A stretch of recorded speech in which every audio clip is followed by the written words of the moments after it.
Hi, it's great to be with all of you. Sorry I can't be there in person, but here I am in my office, and thank you for your attention. You know, folks on the margins are always hoping for a little slice of our notice, so thank you for that. Once I had a very earnest 16-year-old gang member stand in front of my desk and say, "Look, I need your divided attention." And I said, "Well, you're in luck, because that's exactly what you'll be getting." And so thank you for just listening. You know, there's a vision that brings you to this conference, and it's a vision of wanting the world to look differently than it currently looks. The prophet Habakkuk writes, "The vision still has its time, presses on to fulfillment, and it will not disappoint, and if it delays, wait for it." But my sense of you already is that you're not folks who want to sit con los brazos cruzados. You want to make something happen.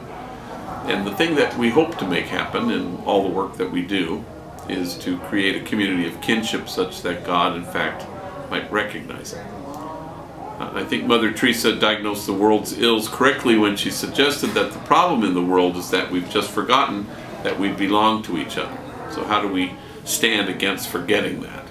How do we imagine together a circle of compassion and then imagine nobody standing outside that circle?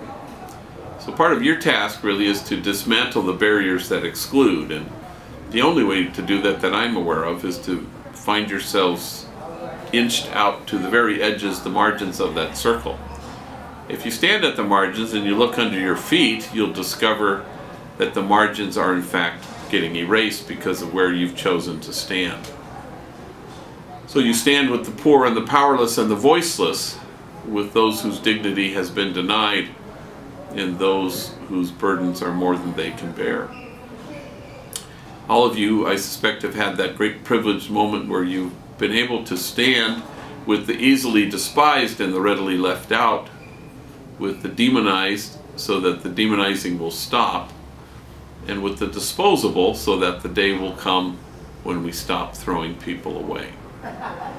So I suspect that if kinship was in fact our goal, we would no longer be promoting justice.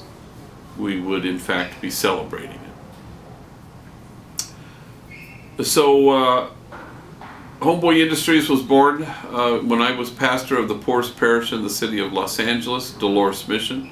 It was nestled in the middle of two public housing projects, Pico Gardens and Aliso Village, and at the time it comprised the largest grouping of public housing west of the Mississippi.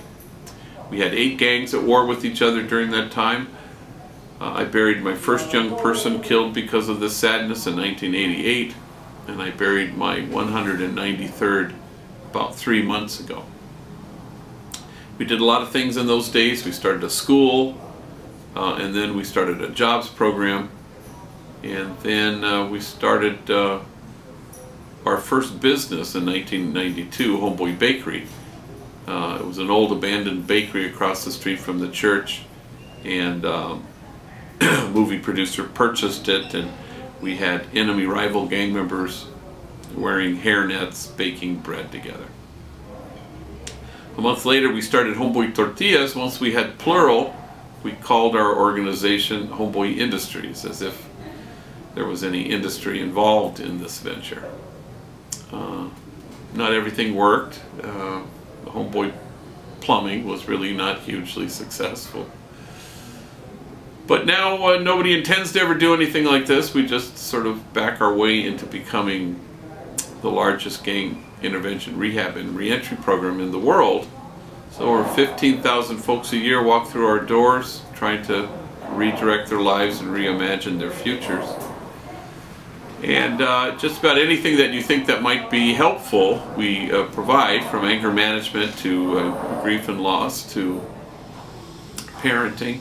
Free tattoo removal. No place on the planet Earth removes more tattoos than we do. We have 3 laser machines and 30-some volunteer doctors, 46,000 laser treatments a year. We have, everybody's in therapy. We have a huge mental health team, a lot of volunteers as well, case management, and then we have all our training programs in businesses. We have Homeboy Bakery still, Homeboy Silkscreen, Homeboy Homegirl merchandise in our retail store. Homeboy Diner, the only place you can get food at City Hall. We have a restaurant at the LAX terminal, the American Airlines terminal. Farmers markets, we have our chips and salsas in the stores. And Homegirl Cafe, where women with records, young ladies from rival gangs, waitresses with attitude will gladly take your order. And lately it's become quite the place where, you know, famous people come to hang out and have lunch. Not that long ago, Diane Keaton showed up for lunch. She of Oscar fame and movie star. And her waitress was Glinda. Glinda's a homegirl, been there, done that, tattooed, felon, parolee. She doesn't know who Diane Keaton is. And so she's taking her order, and Diane Keaton says, well, what do you recommend? And Glinda rattles off the 3 platillos that she particularly likes. And then Diane Keaton says, I'll have that second one. That one sounds good. And it's at that moment, for some reason, something dawns on Glinda. She looks at Diane Keaton. She says, wait a minute. I feel like I know you from somewhere, that maybe we've met before. And Diane Keaton sort of deflects it humbly and, oh gosh, I don't know, I suppose I have one of those faces that people think they've seen before. And then Glinda goes, no, now I know. We were locked up together. Which pretty much took my breath away when I first heard it. And I don't think we've had any further Diane Keaton sightings now that I think of it. But suddenly kinship so quickly, Oscar-winning actress, attitudinal waitress, exactly what God had in mind. And we need go no further than what Jesus says to the gathered when he says that you may be one. In the end, it's about kinship. No kinship, no peace. No kinship, no justice. No matter how singularly focused we are on those worthy goals, without an undergirding kinship, it can't last, can't work. So we're called to this exquisite mutuality where we obliterate once and for all the illusion that we're separate. One of the great privileges of my life was knowing Cesar Chavez as a friend, and once a reporter had commented to him and said, wow, these farm workers, they sure love you. And Cesar just shrugged and smiled and said, the feeling's mutual. And that's what we hope for, to bridge any kind of distance that might exist between us and anybody else. That there is no us and them, there's only us. And how do we decrease the daylight that's separating us? So what we're called to do, I think, is to be what Alice Miller, the late great child psychologist, called enlightened witnesses, people who through your kindness and tenderness and focused, attentive love return people to themselves. We don't just hold the bar up and ask people to measure up. We just show up and hold the mirror up and tell people the truth, which is what we want to do every day here at Homeboy Industries. And here's the truth. We tell folks on the margins that they are exactly what God had in mind when God made them. And then we watch as people become that truth, as they inhabit that truth, and no bullet can pierce it, no 4 prison walls can keep it out, and death can't touch it because it's huge. But part of your task and our task here is to dismantle the messages of shame and disgrace that have kept people from seeing their truth. So this conference that you've come to is a little bit like what Martin Luther King said of church. It's not the place you've come to, it is the place you go from. And you go from here to imagine something different. A community of kinship where there is no separation at all. Let me end with one last story. People are always asking me about enemies working side by side with each other, and it's difficult at first. A homie will come in here into this office and he'll say, I'm ready. And I'll say, okay, I have an opening in the bakery, but you have to work with X, Y, and Z, and I rattle off the names of rivals, enemies. And they'll always do the same thing. They'll think for a long ass time, and then they'll say, okay, I'll work with them, but I'm not going to talk to them. Which always used to bother me in the early days, until I discovered that it's impossible for human beings to demonize people they know. Human beings can't sustain that. So I had a kid named Youngster, a little tiny guy, and he was, I thought, ready to work. So I bring him to the Homeboy silkscreen, and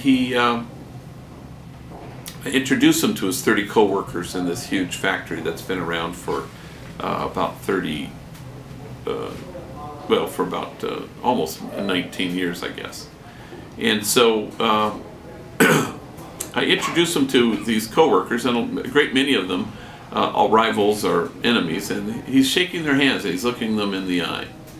And I think, wow, this is great. Until finally he gets to one guy who seems to be wanting to avoid this encounter altogether, a kid we all called Puppet. When Puppet and Youngster are in each other's vicinity, they mumble something, they stare at their shoes, they won't shake hands. Well, I know they're enemies because I know what gangs they hail from, but they just finished shaking hands with other enemies. I discovered later that this is a hatred that's really quite personal and deep, and beyond which neither of them think they can get past. So I sensed that much at the moment, and I said, look, if you guys can't hang working together, let me know. I got a bunch of people who want this job.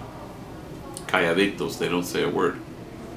Well, 6 months later, a Puppet leaves his house to go to a store some distance from his home, one of those corner stores, and he purchases something. On his way home, for some reason, he decides to take a shortcut, so he dodges into an alley. And because he took this detour, 10 members of a rival gang encounter him, and they surround him, and they beat him badly. And while he's lying on the ground, they will not stop kicking his head until he's lifeless. Somebody finds his body and takes him to White Memorial Hospital, where he's declared effectively brain dead. But it's the policy at the hospital to keep you connected to machines for 48 hours, so you can get 2 full days of a flat read with no brain activity, making it official for the doctors to sign the certificate.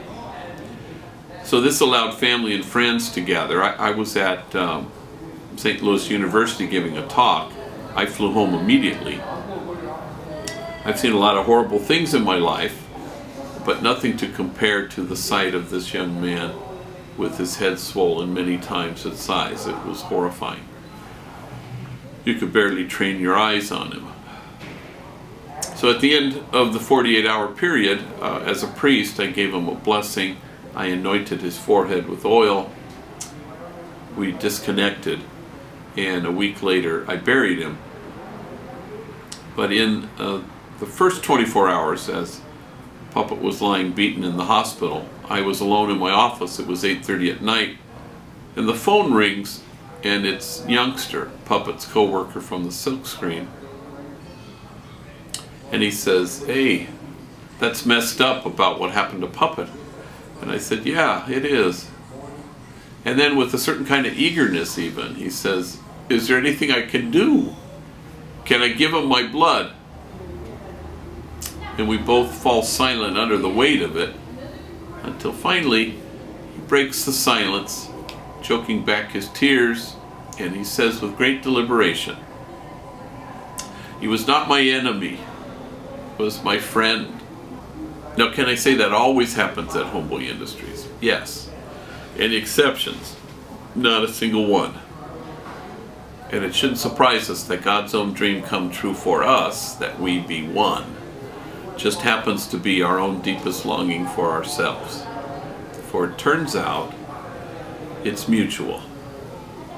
This conference that you're attending is not the place you've come to. It will always be the place you go from. And you go from here to create a community of kinship such that God, in fact, might recognize it. For the vision still has its time, presses on to fulfillment, and it will not disappoint. And if it delays, we wait for it. Thank you all very much.